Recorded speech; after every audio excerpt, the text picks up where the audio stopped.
Assalamualaikum warahmatullahi wabarakatuh. Tabik pun.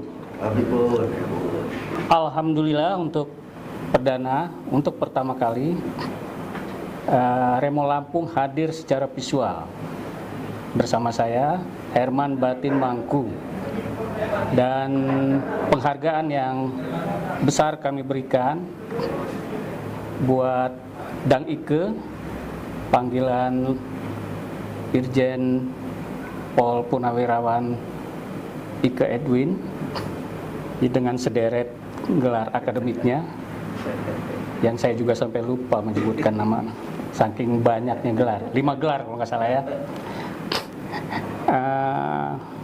Dan juga demi demokratisasi di Indonesia dan di kota Bandar Lampung. Oleh karena itu kami sepakat, redaksi kantor berita Remo Lampung, untuk mengangkat tema perdana ini, yakni masih adakah demokratisasi di kota Bandar Lampung, lewat Dang Ike. Dang Ike dari pengalamannya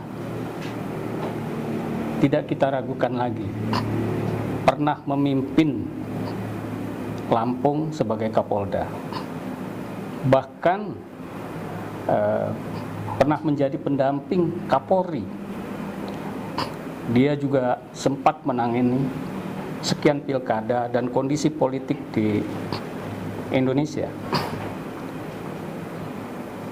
Di jelang pensiunnya, purna tugas dari Polri, beliau memutuskan untuk mengabdikan diri untuk kesejahteraan masyarakat Bandar Lampung dan pembangunannya lewat Pilwalkop yang akan digelar akhir tahun ini.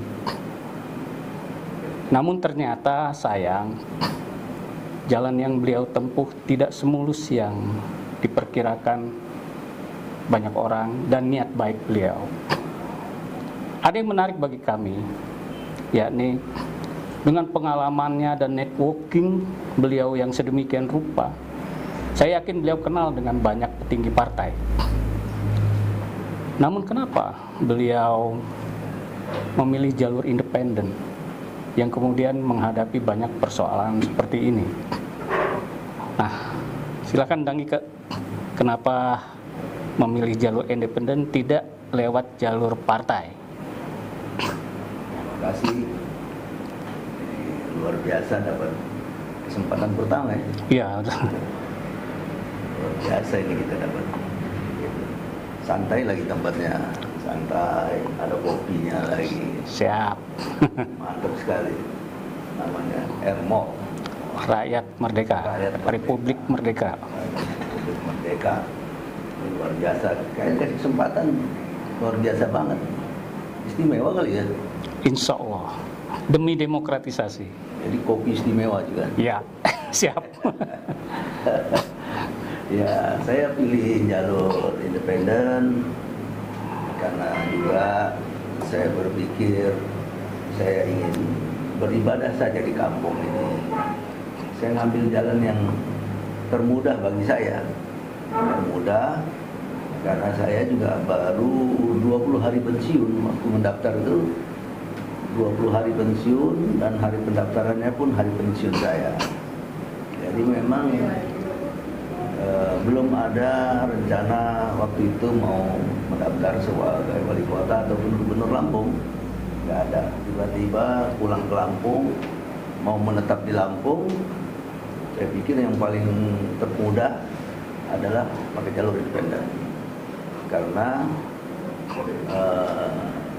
tidak terlalu sibuk. Saya harus mengatur strategi perencanaannya, terlalu sibuk ya, karena bagi saya di independen itu kewenangan ada pada saya, namun kerjasama kita perlukan kebersamaan, kemudian strategi, cara itu perlu kekompakan dan kebersamaan, tapi kewenangannya saya yang ini kan, karena saya pikir waktu itu harus ada satu komando saja gitu. Tapi yang penting dibawanya banyak, yaitu dalam bentuk kerjasama strategi bersama, memenangkan bersama, nah itu saya perlukan.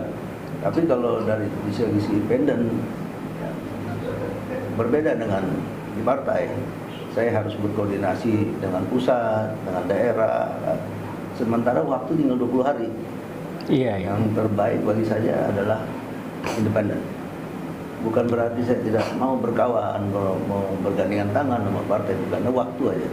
Waktu 20 hari saya kira waktu yang sangat sempit lah kalau kita berkoordinasi. Karena saya juga daftar itu hanya sisa 20 hari waktu tutup. Iya, iya. Gitu. Jadi saya ambil langkah pertama yang independen. Kebetulan juga pernah memimpin di Lampung, keluarga di Lampung.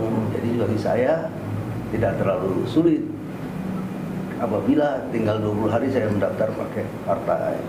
Gitu. Dan ternyata memang tidak sulit ya, berhasil mencapai dukungan yang sesuai syarat ya. Ya, sesuai syarat. Saya syukuri mudah mendapat KTP-nya, mudah karena juga keluarga besar banyak, jadi jaringannya banyak. Hampir seluruh RT, RW, kelurahan itu ada keluarga. Nah, jadi saya waktu itu pikirkan kumpulkan aja 1.000 orang. Iya. Ya, kumpulkan 1.000 orang, saya bagi, ternyata semuanya ada di 126 kelurahan. Ada mungkin sekitar sampailah 1.400 RT. Orang-orang itu ada di situ. Lewat jalur itu. Jalur itu mereka minta KTP, minta dukungan dari tetangga-tetangga warga setempat. Gitu. Nah, datanglah ke saya sampai 68.000 sampai 70.000 KTP itu. KTP itu. Itu perpak pertama. Jadi jauh dari batas. Ya, batasnya kan hanya 46.000. Jadi hampir separuh lebih ya. 80.000. Nah, itu perpak satu saya liwati dan mudah saya liwati sudah. Dan saya dapat 22.000 memenuhi syarat. Yang dinyatakan Ya, sah. memenuhi syarat 22.000. Berarti saya akan mengambil lagi di tahap perpak kedua sekitar 26.000. Nah, saya kumpulkan juga sekitar 80.000 perpak kedua dapat. Dan waktu itu saya sudah kumpulkan dari 80.000 itu 55.000. 50 lebih dari. Ya, 55.000. Kemudian di perpak. Nah, setelah di perpak kita ke lapangan, nilai saya udah lebih. 26.077, berarti saya lolos. Iya. Harusnya lolos sampai saat ini. Tapi setelah di pleno kecamatan nilai itu berubah. Berubah. Dan sampai hari ini berapa kali sidang, berapa kali dibawa negosiasi dalam sidang musyawarah, nggak selesai.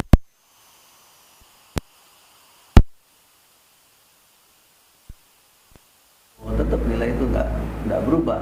Padahal kita pegang bukti, pegang data-data semuanya, dan kita berani melihat itu, dan dalam persidangan pun berani menyatakan itu, dan berani membawa itu menjadi bukti, dan berani membawa saksi-saksi hadir. Nah, justru sebaliknya KPU yang penyelenggaraan dia malah nggak menghadirkan saksi-saksi, orangnya pun nggak berani datang, gitu. Artinya kalau dalam persidangan dalil saya itu tidak terbantah, berarti saya dibenarkan. Nah, kalau sudah dibenarkan, harusnya putusannya 3 hari kemudian itu saya menang, dikabulkan. Tapi ternyata 6 permintaan saya, 1 pun nggak ada yang dikabulkan. Sempat terjadi pendukung-pendukung Dang Ike agak emosional waktu itu ya, Dang Ike. Saya kira emosionalnya Wajar, ya? yang masih bisa dijaga oleh mereka.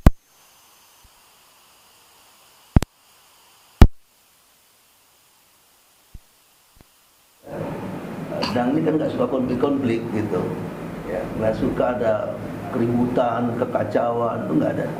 Makanya sampai itu nggak ada. Itu kan kecil saja itu biasa. Apalagi Dangnya kan pernah jadi Kapolres Jakarta Pusat. Kalau unjuk rasa